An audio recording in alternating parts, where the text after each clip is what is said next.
जी हाँ, यही वो मुजस्सिमा है ना? कमाल की कारीगरी। नवाबों के शहर लखनऊ में हम कोई कम है क्या? अकेले एमपी ही थोड़े अजब है। और सबसे गजब है जिसने 90 डिग्री वाला ओवर ब्रिज बना दिया। तो क्या हुआ, हम बिल्डिंग के आर पार ब्रिज निकाल देंगे। हम तो लखनऊ वाले हैं, किससे कम हैं?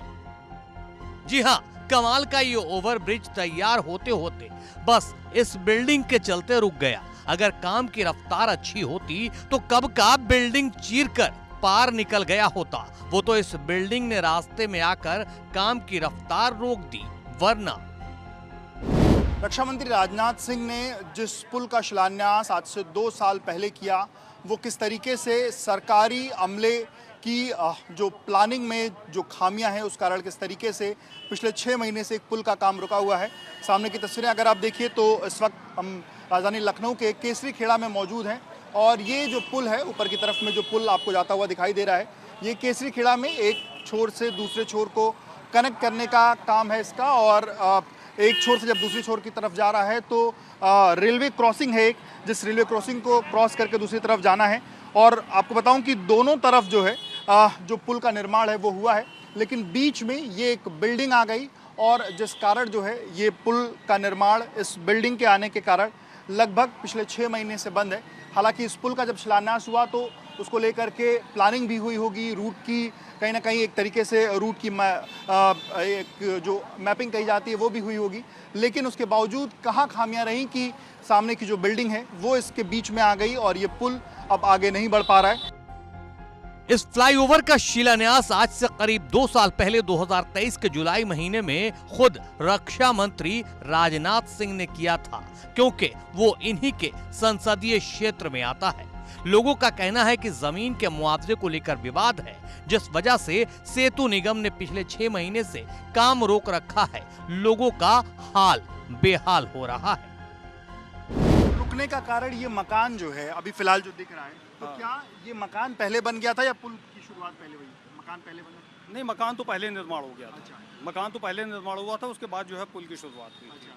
तो ये क्या इंजीनियरों ने कोई खाका नहीं तैयार किया था कि कैसे ये बनाना है, बीच में मकान आ गया, क्या है इसकी? अब ये तो इनका विभागीय, जिस हिसाब से इन लोगों ने मेजरमेंट किया, जिस हिसाब से किया, अब ये तो इन्हीं लोगों को तय करना है। बाकी क्षेत्र की जनता तो यही मांग कर रही है कि पुल का निर्माण जल्दी से जल्दी हो ताकि आम आदमी को सुविधाएं हो, क्योंकि जब पुल का निर्माण हुआ था तो लोग बहुत खुश हुए थे और हमारे लखनऊ के सांसद, उनकी बड़ी जय जयकार हुई थी और लोग बहुत प्रसन्न हुए थे कि यहाँ पे जो है बहुत समय से प्रयास किया जा रहा है और माननीय जी ने जो है सबकी सुनवाई की है। यहाँ पे 8 लोग हैं जिनको मुआवजा देना है, वो मुआवजा निर्धारित नहीं कर पा रहे हैं, इस वजह से काम रुका है। अच्छा। ये मकानी ने, इसके पीछे 5 लोग और हैं जिनको मुआवजा नहीं दिया जा रहा है। अच्छा। अधिकारी आते हैं, बदतमीजी से बात करते हैं। 15 दिन से लगातार नपाई चल रही है। अगर उनको कहा जाता है कि क्या हो रहा है तो वो ये नहीं, काम नहीं होने दे रहे हैं। क्या इसमें कमी है?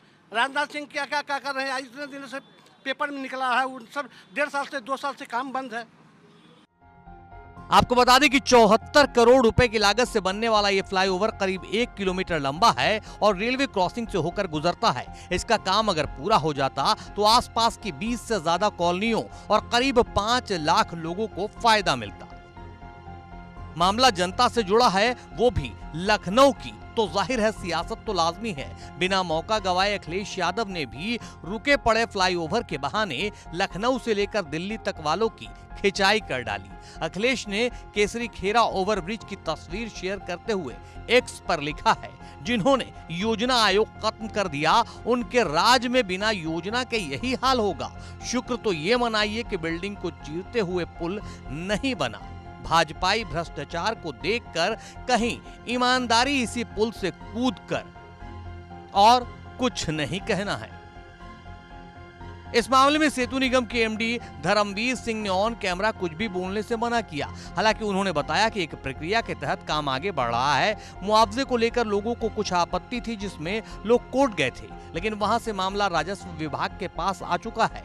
वही तय करेगा और जल्द काम पूरा होगा। कुछ यही भरोसा सांसद और रक्षा मंत्री राजनाथ सिंह के प्रतिनिधि दिवाकर त्रिपाठी भी दिला रहे हैं।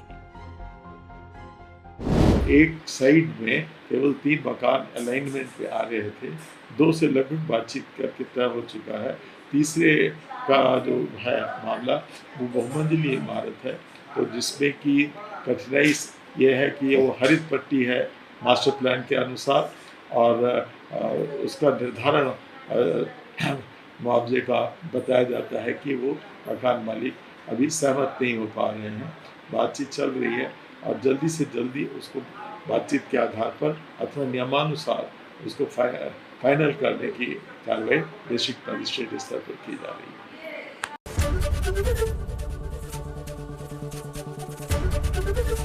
एबीपी गंगा, खबर आपकी, जुबान आपकी।